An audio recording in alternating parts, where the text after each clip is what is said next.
So the purpose of this video is to determine which valuation method to use for an analyst, depending on what data are available. If you're analyzing a company where you know the value of the dividends, especially if it's a stable, mature entity that has a track record that's relatively consistent over time, if that's the case, then it makes sense to use the discounted cash flow method, and specifically the dividend discount model.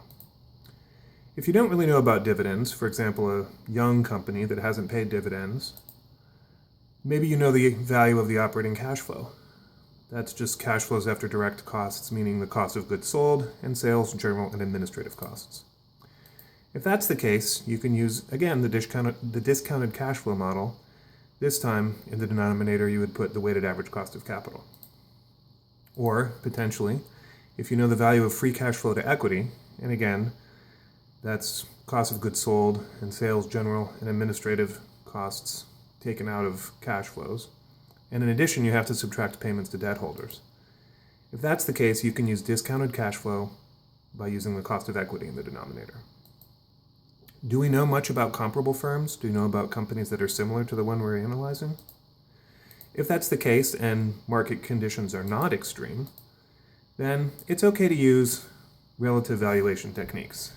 For example, you could consider some of the similar companies and figure out, to the extent they have similar cash flows, similar size, similar risk level, you could use a valuation of a company that you know about that's similar to the company that you're trying to test.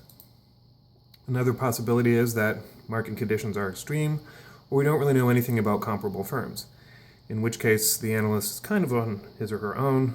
We don't have a lot of good information, and there are various other techniques that can be used, using hedonic valuation models, for example. So I hope that this clarifies how a flow chart can help an analyst understand the best way to value a company. Thanks very much.